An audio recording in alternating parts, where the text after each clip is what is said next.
Good evening guys.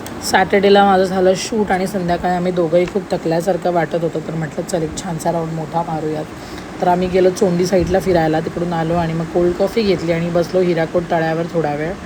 आणि मग second डेला ह्या दोघी आमची जिम्मेदारी होती, कारण यांची आजी गेली होती बाहेर, तर मग या दोघींना फिरवायचं होतं. त्यात झाला पाऊस सुरू, तर गेलो पहिला तर नाश्ता करायला. नाश्ता केला कारण आम्ही लेट उठलो होतो, ऑलमोस्ट 11:30-12 वाजता उठलेलो आम्ही संडेला.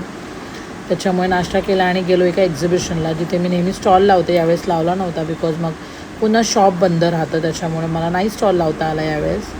तर ते एक्झिबिशन छान एन्जॉय केलं, खूप काही घेतलं आम्ही तिथून. आणि मग त्यानंतर गेलो किड झोनला, कारण बाहेर होता पाऊस आणि या दोघींना कुठे बाहेर फिरवायचं म्हणजे थोडं कठीणच होतं पावसामध्ये. म्हणून मग म्हटलं ठीक आहे किड झोनला जाऊयात. पण इथे ना हे नवीन झालं आहे पेट्रोल पंपाच्या इथे, पण काय आहे रेट खूप जास्त आहेत. आता ज्यांना एक मूल आहे त्यांचं ठीक आहे, ते अफोर्ड करू शकतात, पण 2 मुलांसाठी एका तासाचे एवढे चार्जेस देणं मला तरी बरोबर वाटत नाही आहे.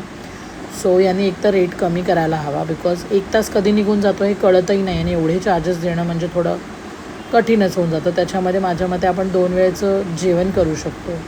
सो आय थिंक ते रेट कमी करावेत. बाकी ओव्हरऑल छान आहे, नवीन असल्यामुळे सगळं फ्रेश आहे, छान आहे.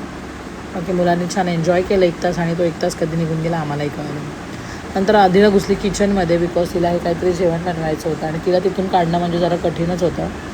पण आधीराचा फोन आला की आपला वेळ झाला, आपल्याला जायचं आहे. धीरज मायरासोबत होता दुसऱ्या सेशनमध्ये ती खेळत होती. त्याचा फोन आल्यामुळे मला हिला इथून काढायचं होतं आणि तिला काय तिथून निघायचंच नव्हतं. तिकडे तिकडे बघत होती, पण ती ऐकत नव्हती. तर तिला गोड बोलून काहीतरी मी सांगितलं आणि तिथून तिला मी घेऊन गेले. आता आम्ही आलो घरी, तर आम्हाला जायचं होतं पण होता पाऊस, त्याच्यामुळे आम्ही थोडा वेळ थांबलो. आणि ही बघा भांडी सगळी त्या बेसिनमध्ये टाकते आहे. त्या बेसिनला खाली ना ओपन होतं स्पेस, तर ती खालून शोधते आहे. घरी आलो आणि हे बाळ थोडंसं झालं इमोशनल, ज्याचा मी व्हिडिओ घेतला आणि त्याला माहीतही नव्हतं की मी व्हिडिओ काढते आहे. सो तो थोडा इमोशनल झालेला. सो मी त्याला असं लाड करत होते आणि आदू म्हणत होती की तू त्याला सोड आणि असं काहीसं चालू होतं. नंतर ही व्हिडिओ क्लिप घेतली आणि मग पोस्टही केली, हेही त्याला माहीत नाही आहे बाय द वे. आणि मग रात्री काय करायचं, रात्री आम्ही लेट उठलो, दुपारी झोपलो आणि मग रात्री लेट उठल्यानंतर ठरवलं बाहेर जाऊया जेवायला.